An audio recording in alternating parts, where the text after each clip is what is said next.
ಗೌರವಾನ್ವಿತ ಅಧ್ಯಕ್ಷರೇ, ಮಾನ್ಯ ಅತಿಥಿಗಳೇ, ಆದರಣೀಯ ಗುರುಗಳೇ, ಪ್ರೀತಿಯ ಬಂಧುಗಳೇ, ಈ ಗಣರಾಜ್ಯೋತ್ಸವದ ಪುಣ್ಯ ಗಳಿಗೆಯಲ್ಲಿ ನಿಮ್ಮೆಲ್ಲರ ಮುಂದೆ ಮಾತನಾಡುವ ಸೌಭಾಗ್ಯ ನನಗೆ ದೊರೆತಿದೆ.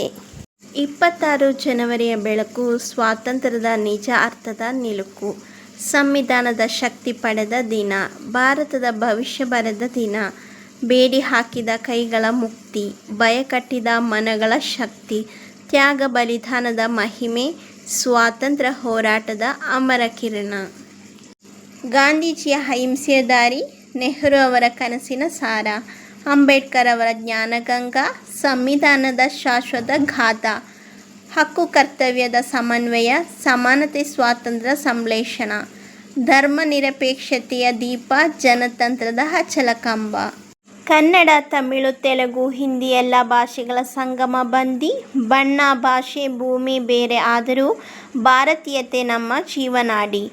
ಕೃಷಿಕನ ಕೈಯಲ್ಲಿ ದೇಶದ ಜೀವ, ಸೈನಿಕನ ಎದೆಯಲ್ಲಿ ರಾಷ್ಟ್ರದ ತೇಜ, ಕಾರ್ಮಿಕನ ಶ್ರಮದಲ್ಲೇ ಪ್ರಗತಿ, ಯುವಕರ ಕನಸಿನಲ್ಲಿ ಭಾರತ ಭವಿಷ್ಯ.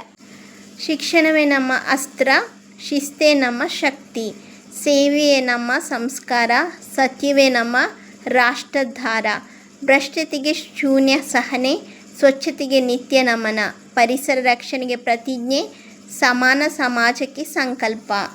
ಹೋ ಯುವ ಶಕ್ತಿಯ ಎದ್ದೇಳು, ಭಾರತ ಮಾತೆಯ ಕನಸು ಸಾಕಾರಗೊಳಿಸು, ನಿನ್ನ ಪರಿಶ್ರಮೇ ರಾಷ್ಟ್ರದ ಧ್ಯೇಯ, ನಿನ್ನ ನೈತಿಕತೆಯೇ ಭಾರತದ ಭವ್ಯತೆ. ಗಣರಾಜ್ಯೋತ್ಸವ ಕೇವಲ ಹಬ್ಬವಲ್ಲ, ಅದು ಜಾಗೃತ ನಾಗರಿಕನ ಪಾಠ.